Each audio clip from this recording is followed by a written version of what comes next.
আওয়ামী লীগ যদি ফিরে আসে প্রথম যে লোকটা শাস্তি হবে সেই লোকটার নাম হচ্ছে জেনারেল ওয়াকার। কিন্তু তারপরও আমি বলি যেটা তো উনি নেন নাই, উনি যেটা নেন নাই সেইটার প্রতি এখন উনি এরকম মানে এই স্নিফটা কেন করতেছে? জনাব হামিদের বিদেশ ত্যাগের ব্যাপারে যদি ডক্টর ইউনূস না জানা থাকেন, এক সেকেন্ডও উনার চেয়ারে থাকার কোন রকম কোনো উচিত না। এবং আমার বিশ্বাস ডক্টর ইউনূস ওই চেয়ারটাতে ছিলেন, আব্দুল হামিদকে তিনি যেতে দিয়েছেন, এখন তিনি অন্য কথা বলছেন ভাবে প্রকাশে। ঠিক আছে। আচ্ছা ডক্টর জাহেদ, গত কিছুদিন ধরে আমি খেয়াল করতেছি যে আপনার যে অভাবনীয় মানে অতুলনীয় জনপ্রিয়তা অনলাইনে বলি, সারা রাজনৈতিক বিশ্লেষক হিসাবে, সেইটার মধ্যে একটা বড় কারণ ছিল যে আপনি আসলে ভারসাম্যপূর্ণ কথা বলতে পছন্দ করেন, দুটো দিকই তুলে ধরেন বা অনেক সময় অনেকটা দিকই তুলে ধরেন। কিন্তু মাত্রই ডিসেম্বরে ইলেকশন নাকি বড় জোর সরকার প্রধানের কথা মতো জুনে ইলেকশন, এই মাত্রই এই কটুক জায়গা নিয়ে আপনি যেভাবে সরকারের দিকে বারবার আঙ্গুল তুলছেন, সরকারের মধ্যে ষড়যন্ত্র দেখছেন, এটা একটু একপেশে হচ্ছে কিনা? মানে সরকারকে আপনি বেশি যে দায়ী করছেন এটা একটু মানে মানে আপনি বুঝতে পারছেন এটা একটু টানেল ভিশনের কাজ হচ্ছে কিনা? হ্যাঁ, ধন্যবাদ। আমাকে একদম স্পেসিফিকলি যেটা মনে হবে সেটাই জিজ্ঞেস করবেন, আমি জবাব দেবো। তার আগে যে একটু হঠাৎ মনে পড়লো, আপনি উপদেষ্টাদেরকে আনতে পারছেন না বলে একটু আফসোস করছেন, কিন্তু আপনি মঞ্জু ভাইকে পেয়েছেন।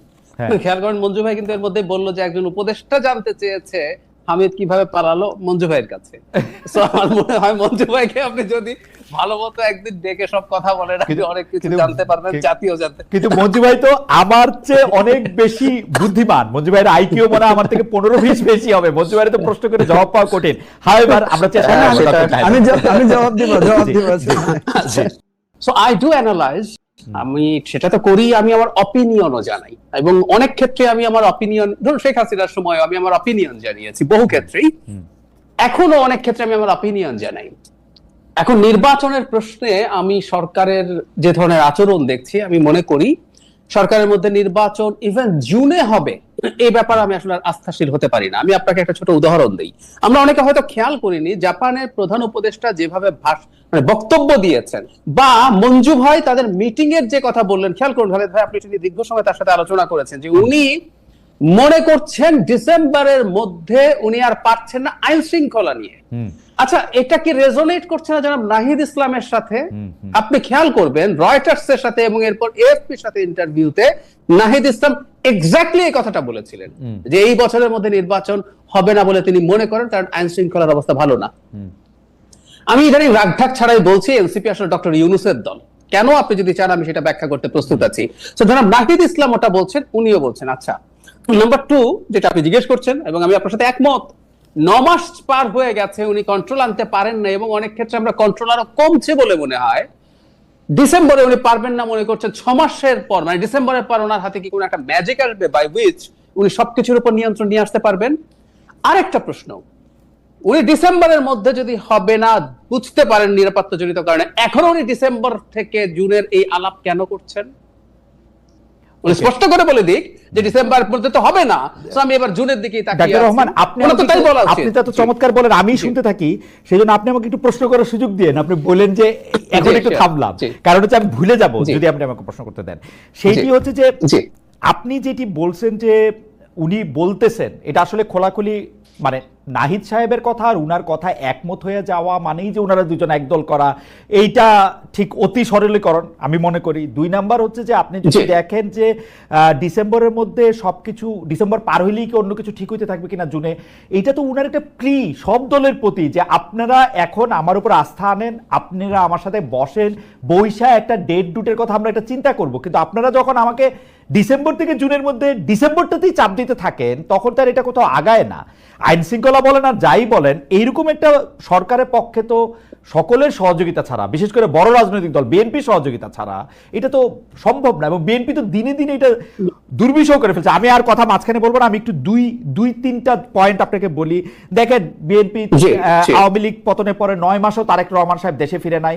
আইন আদালতের কথা বলা হচ্ছে, বেগম জিয়ার মামলা পরের দিন উঠছে ডক্টর ইউনূস সাহেবের সাথেই, তারেক রহমান সাহেবের সব মামলাও ইন অ্যাবসেন্সে উঠে গেছে। এই নিজেদের শক্তি দিয়ে ঢাকা দক্ষিণ অচল করে রাখা একদিনের মেয়রশিপের জন্য বাংলাদেশে যা শুরু করছে জনাব ইশরাক, সেগুলি আসলে কিভাবে ইউনূস সাহেব একটা ইলেকশনকালীন সরকার কিভাবে হবে বিএনপি যদি এগুলি করতে থাকে? জি ডক্টর জাহেদ, আপনি একটু বলেন। নিশ্চয়ই আমার কাছে যথেষ্ট আমি মনে করি যে তথ্য এবং প্রমাণ আছে ভাই, আমি প্রমাণ করতে পারবো যে ডক্টর ইউনূস অন্তত বিএনপির সাথে কোনো রিকনসিলিয়েশন চাইছেন না। প্রবলেম কিন্তু ওই জায়গায়। খালেদ ভাই, আমি রাগঢাক ছাড়া একটা কথা কয়েকদিন থেকে বলছি, বাংলাদেশে এই মুহূর্তে তিনটা শক্তি, বিএনপি, সরকার এবং সেনাবাহিনী। সেনাবাহিনীকে আমি বলছি এটা বিতর্কিত হতে পারে এই কারণে যে সেনাবাহিনী তো আলাদা কোনো এন্টিটি না টেকনিক্যালি, যেটা তো সরকারের পার্ট, কিন্তু আমি বলছি আজকে অত সময় নেই, সেনাবাহিনীকেও পোস্ট 5 অগাস্ট আমরা একটু আলাদা করে দেখব। এই তিনটা শক্তির মধ্যে রিকনসিলিয়েশন লাগবে। এখন সমস্যা যেটা হচ্ছে, ধরুন বিএনপির যে মুভমেন্ট হলো সেটা প্রেস সচিবের ভাষ্য মতে, কারণ তিনি আমাদেরকে জানাতেন আগে 137টা আমরা এরকম রোড ব্লকেড হয়েছে, 147টা হয়েছে, তো বিএনপি তো মাত্র তারপর গেল। এবং জনাব ইশরাকের সমর্থকরা, আমি এটাকে just political point of view থেকে দেখছি, সমর্থন বা অসমর্থন করার বিষয়টা, বাংলাদেশের 5-10 জন মিলে রাস্তা ব্লক করার ঘটনা আমরা 5 তারিখের পর থেকে তো 150 দেখে ফেলেছি সরকারের পরিসংখ্যান অনুযায়ী। হঠাৎ করে এটায় তার এত খারাপ লেগে উঠলো কেন? এবং বিএনপি, খেয়াল করুন, আমি এনসিপি যে তার দল তার প্রমাণ হিসাবে বলছি, বিএনপি নিজে এই ক্রাইসিসের মোমেন্টে প্রধান উপদেষ্টার সাথে দেখা করতে চেয়েছিল ফর 4 ডেজ, দেখা করেননি। রাদার তিনি জনাব নাহিদ ইসলামকে ডেকে তার এই পদত্যাগ নিয়ে তার মন খারাপ, তিনি সেই তথ্য জানান। নাহিদ ইসলাম এসে প্রথমে একটা বিদেশি বিবিসি বাংলাকে প্রাথমিকভাবে অন রেকর্ড উনি বলেন যে ডক্টর ইউনূস এটা বলেছেন।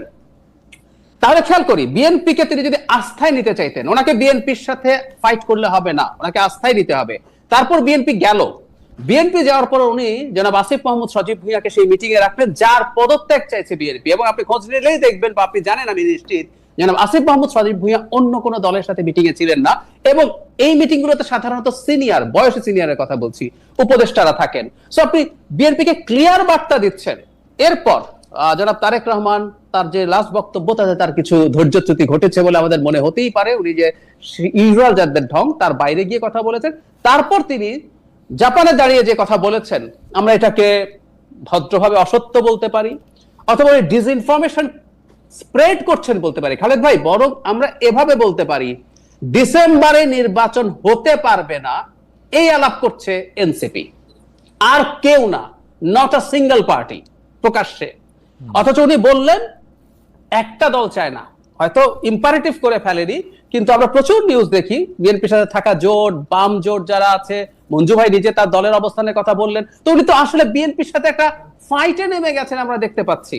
আর আমি এটাও বলতে চাই, যদি বিএনপির দিক থেকে কোনো ধরনের কোনো সমস্যা হয় বা আর কারোর দিক থেকে, সরকারকে এই ক্ষেত্রে পদক্ষেপ নিতে হবে, তাকে অভিভাবকের মতো তার সাথে বসতে হবে এবং তাকে কনফিডেন্সে নিতে হবে। আমি তো একদম বাইরে থেকে, আমি ভেতরে কিছু না জেনেই বলছি, বাইরে থেকেই তো দেখছি এখানে ফাইট হচ্ছে। এবং তিনি এমন একটা দলকে প্রিভিলেজ দিচ্ছেন, জনাব নাহিদ ইসলামকে ডেকে বললেন, আমি আপনাকে আলাদা একটা প্রশ্নও করি, আপনাকেও একটা প্রশ্ন মাঝে মাঝে করা দরকার।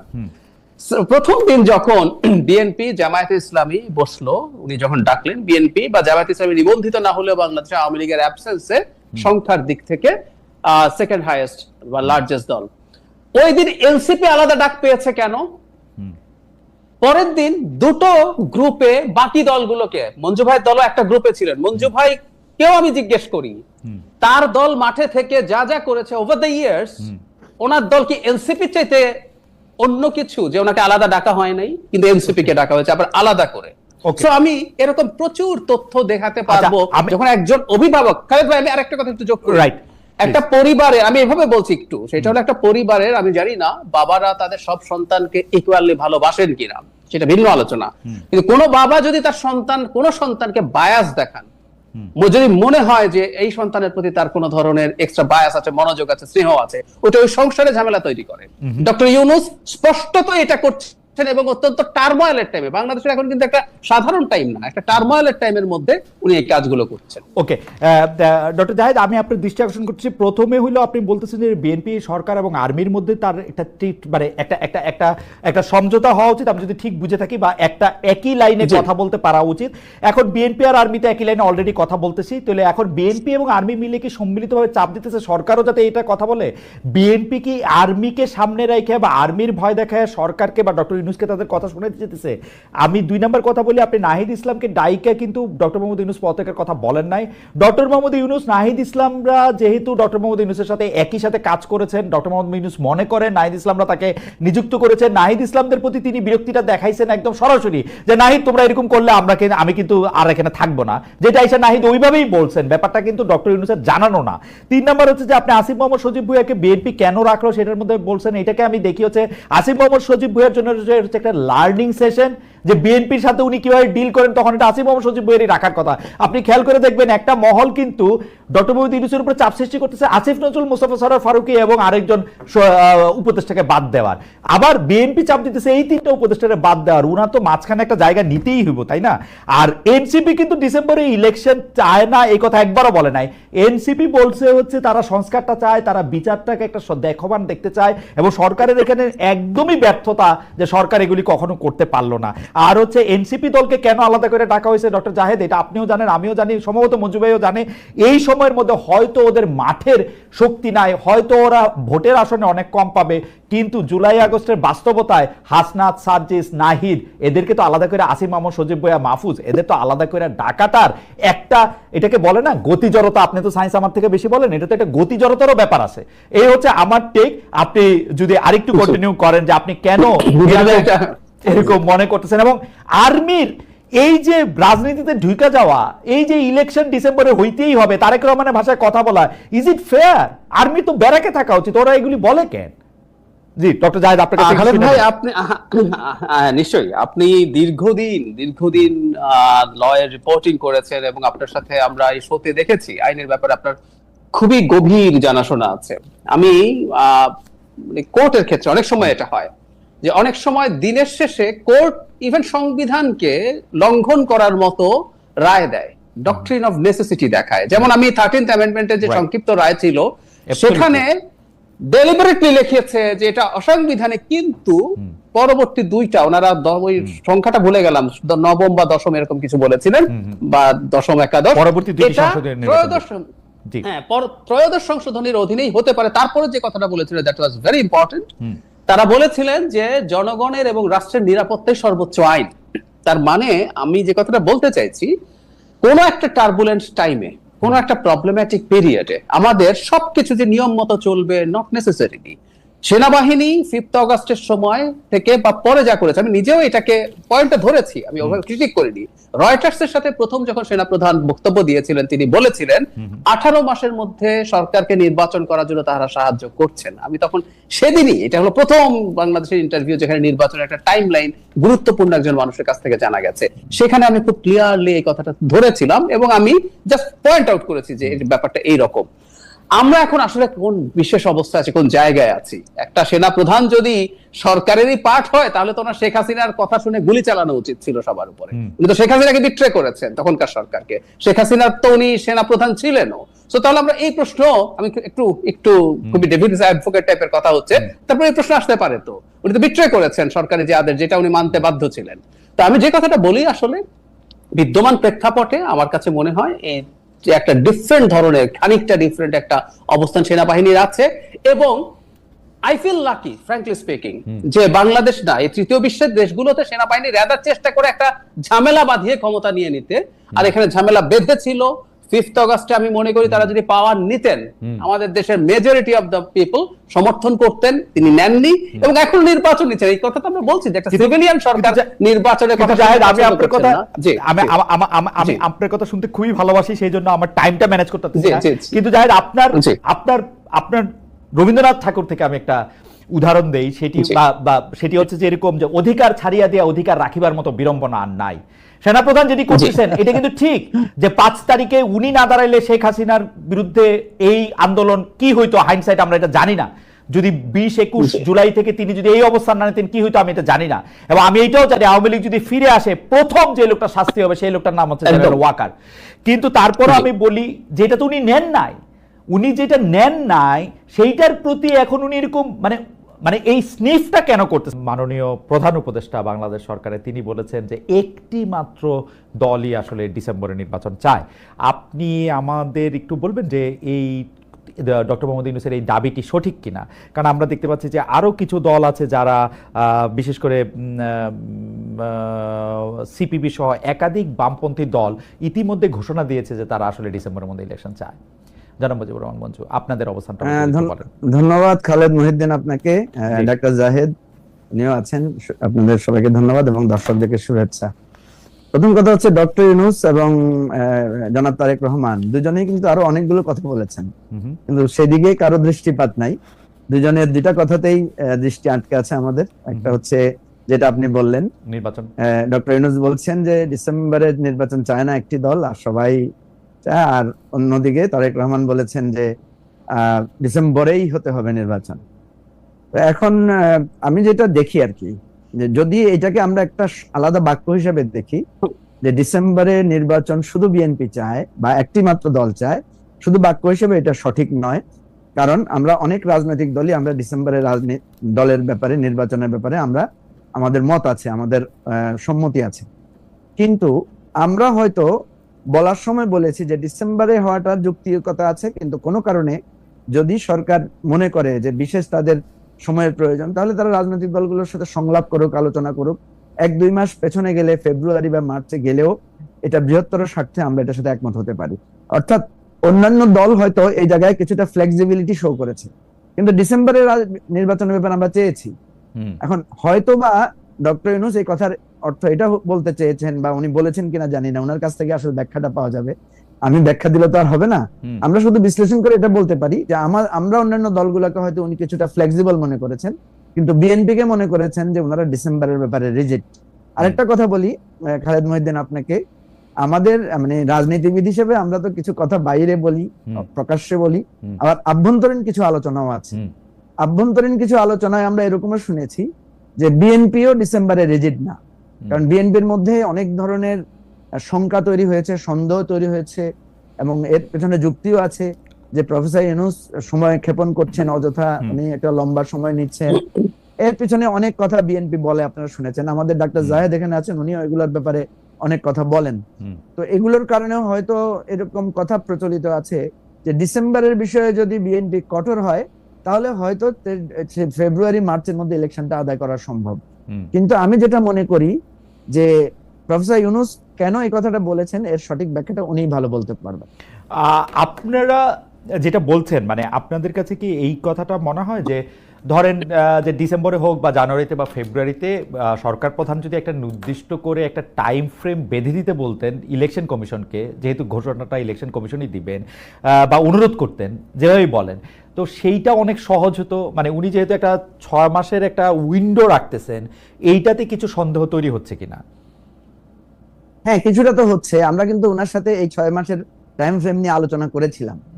উনি যেহেতু আমাদেরকে সুযোগ দিয়েছেন কথা বলার, আমরা কিন্তু বলেই এই আলোচনাটা শুরু করেছি।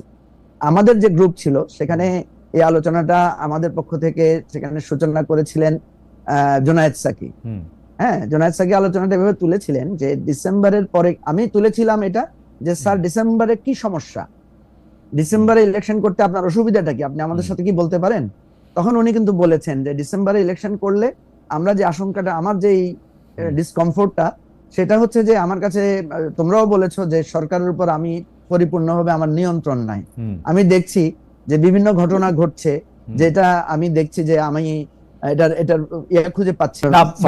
মজু ভাই, এইটা খুবই একটা ইন্টারেস্টিং কথা। মানে ডক্টর ইউনূস আপনাদেরকে বলছেন যে যেহেতু মনে হইতেছে যে আমার পুরো বিষয়টার উপরে কর্তৃত্ব নাই, এবং যেহেতু বিএনপি চাপ দিচ্ছে, মনে হবে যে বিএনপির কাছে আমি নথি স্বীকার করতেছি, সেই জন্য আমি ডিসেম্বরে করতেছি না। ডক্টর মোহাম্মদ ইউনূস কি এইটাই বুঝাইলেন যে সেই জন্য উনি ডিসেম্বরটা করতে অসুবিধা? উনি যেটা বুঝালেন যে উনি বুঝাতে চাইলেন যে ওনার নিয়ন্ত্রণে, কর্তৃত্বে সবাই চলছে না, উনি তো কিছু করতে পারছেন না। উনি বলছেন আমি তো কোনো কাজ করতে পারছি না। একদিকে রাস্তার আন্দোলন, না পারবেন না তো। হ্যাঁ, মানে রাস্তার আন্দোলন একটা কারণ, আরো অনেক নানা রকম কারণ আছে, কিন্তু যে এটা যদি আমার একটু খোলাসা করতেন, আমি এটা ঠিক বুঝি নাই। মানে ডিসেম্বর ওনার কর্তৃত্বে কোনো কিছু চলতেছে না, সেইটার সাথে ডিসেম্বরের নির্বাচন কেন সাংঘর্ষিক? উনি বলছেন যে ডিসেম্বরে, মানে ডিসেম্বর না, আসলে উনি তো আমাদেরকে না করেন নাই যে উনি ডিসেম্বরে করবেন না। আচ্ছা, উনি যেটা বলতে চাচ্ছেন যে আমি প্রশাসন, সরকার, সংস্কার, তোমরা যেগুলো বলছো এগুলোতে আমি উনি জাস্ট বাক্যটা ছিল এরকম যে আমি তো আমার কমফোর্টেবল পজিশনে আমি এখনো পৌঁছাতে পারি নাই। দুটো ঘটনা আমি আপনাকে বলি, অফ দ্য রেকর্ড দুটো ঘটনা সেখানে আমরা আলোচনা করেছি। সেটা হচ্ছে যে আব্দুল হামিদের দেশ ত্যাগ। হ্যাঁ, আব্দুল হামিদের দেশ ত্যাগটা নিয়ে ওনারা কিন্তু একটা কমিটি করেছেন। সেই কমিটির রিপোর্টে এসেছে যে এখানে সরকারের প্যারালাল অন্যভাবে অন্য কারো ইন্টারভেনশনে এটা হয়েছে। তাহলে দেখেন, মানে ওখানে কিন্তু কর্নেল অলি সাহেব বলেছেন যে এই সরকার আসলে কে চালাচ্ছে, আপনি চালাচ্ছেন না অন্যরা চালাচ্ছে, এই ধরনের একটা সন্দেহ সংশয় লোকদের মাঝে তৈরি হয়েছে। প্রফেসর ইউনূস কিন্তু এগুলো ইয়ে করেন নাই, হ্যাঁ, মানে বলেন নাই যে আমি চালাচ্ছি সরকার। উনি বলেছেন আপনারা তো বুঝতেছেন বিষয়গুলো। তো এই জায়গাটায় মানে এই আলোচনাগুলো অনেকে করতে চায় না, সেনসিটিভ আলোচনা, আমি হয়তো করছি না। মুজিব ভাই আপনার কথা শুনে সিরিয়াসলি সেনসিটিভ এবং আমার ভয় লাগতেছে। কারণ কি, একজন সরকার প্রধান তিনি যখন বলেন যে আপনারা তো বুঝতেই পারতেছেন দেশ, মানে মানে আপনি আমাকে বলেন তো তাহলে কি আর তার ওই চেয়ারটাতে বসে থাকা উচিত? আসলে এইটার উনি কন্ট্রোল প্রতিষ্ঠা করবেন অথবা উনি ছাইড়ে দিবেন, এটি কিরকম? যেমন আব্দুল হামিদের ব্যাপারটা যখন আপনি বললেন, আমি বলি জনাব হামিদের বিদেশ ত্যাগের ব্যাপারে যদি ডক্টর ইউনূস না জানা থাকেন, এক সেকেন্ডও উনার চেয়ারে থাকার কোন রকম কোনো উচিত না। এবং আমার বিশ্বাস ডক্টর ইউনূস ওই চেয়ারটাতে ছিলেন, আব্দুল হামিদকে তিনি যেতে দিয়েছেন, এখন তিনি অন্য কথা বলছেন ভাবে প্রকাশে। কারণ উনার ডিজিএফআই আছে, এনএসআই আছে, সব আছে উনার, মানে আর্মি চিফের না, কিন্তু আমি সরাসরি বললাম ডিজিএফআই, এনএসআই, এসবি উনার, কিন্তু ডিবি উনার, কিন্তু ইমিগ্রেশন উনার, কিন্তু আর্মি চিফের আন্ডারে কিচ্ছু নাই। ডিজিএফ এর কাজ কিন্তু আর্মি চিফের এগেইনস্টে গোয়েন্দাগিরি করা। আমি আপনাকে বলি, এই আলোচনাটা আমি একজন প্রভাবশালী উপদেষ্টার সাথে করেছিলাম। জি, উপদেষ্টা আমাকে প্রশ্ন করলেন, বলেন তো ভাই আব্দুল হামিদ কিভাবে দেশ ত্যাগ করলো? তো আমি বললাম যে নানা কথা তো আমরা শুনতে পাচ্ছি, কিন্তু আমি তো মনে করি অফিসিয়ালি এটা রেসপন্সিবিলিটি হচ্ছে এসবি প্রধানের। কারণ এয়ারপোর্টের ইমিগ্রেশন হচ্ছে পুলিশের বিশেষ শাখা, যেটা আমরা যেটা বলি স্পেশাল ব্রাঞ্চের আন্ডারে। সুতরাং আপনাদের তো উচিত ছিল এসবি প্রধানকে এটার জন্য জিজ্ঞাসাবাদ করা, ওনাকে প্রশ্ন করা। সুতরাং আমি আপনাকে একটা অনুরোধ করব, সেটা হচ্ছে আমাদের এই স্বরাষ্ট্র উপদেষ্টা কিন্তু বলেছিলেন, আপনার মনে থাকার কথা, উনি বলেছেন এটার পেছনে যারা আছে তদন্ত করে, এটার পেছনে উনি আছেন সবার আগে, স্বরাষ্ট্র উপদেষ্টা সবার আগে আছেন। এবং আমি মনে করি এটা একটা ভালো কাজ করেছেন। আমি মনে করি প্রধান উপদেষ্টা এবং স্বরাষ্ট্র উপদেষ্টা মিলে যে একজন বয়োবৃদ্ধ লোককে চিকিৎসার জন্য বিদেশে পাঠিয়েছেন, এটা ভালো কাজ করেছেন। খারাপ কাজ করতেছেন, মিথ্যাচার করতেছেন, সেটা ভেরি গুড। আপনার এই পজিশনটা আমিও এগ্রি করি, কারণ আমি দুইটা কথা বলেছি। আমি বলেছি যে আব্দুল হামিদের বিদেশ ত্যাগে কোনো বাধা ছিল কিনা, যেহেতু অফিসিয়াল কোনো বাধা ছিল না, তাহলে আব্দুল হামিদ দেশ ত্যাগ করেছেন। সরকার এই পজিশনটা নিতে পারতো যে উনি বৃদ্ধ মানুষ, ওনার দেশ ত্যাগে কোনো বাধা ছিল না বলে আমরা ওনাকে যেতে দিয়েছি। কিন্তু সরকার কি নিয়েছে দেখেন, সরকার বলছে ওনার বিরুদ্ধে বিস্ফোরক এনে মামলা আছে, উনি ফ্যাসিবাদের সহযোগী ছিলেন, এবং উনি কিভাবে গেলেন এটা আমরা জানি না, অথচ উনি দেশের মধ্যে চিকিৎসা নিয়েছেন।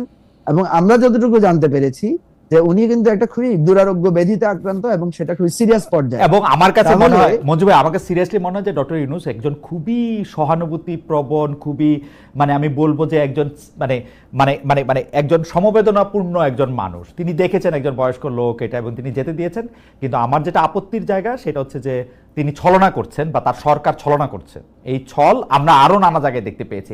আমাদের দুর্ভাগ্য মঞ্জু ভাই, আপনি দেখেন, আপনি হয়তো মনে করবেন যে এই কথাগুলি আপনাকে কেন বলা হয়েছে, দর্শক কেন মনে করবে। আমরা কিন্তু চেষ্টা করি আমাদের উপদেষ্টাদের আনতে, আমাদের উপদেষ্টারা হয় আমার কাছে আসে না। এখন আমি কিন্তু গতকাল থেকে অনেকবার চেষ্টা করেছি আমাদের উপদেষ্টাদের আনতে, তারা হয় আসে না, নাইলে তারা কিভাবে আমি জানি না, তারা তো প্রশ্নের জবাব দেয় না। আপনাকে তারা শুধু মঞ্জু ভাইয়ের প্রশ্নের জবাব দেয়। আমি তো সেটা আগেও বলছি।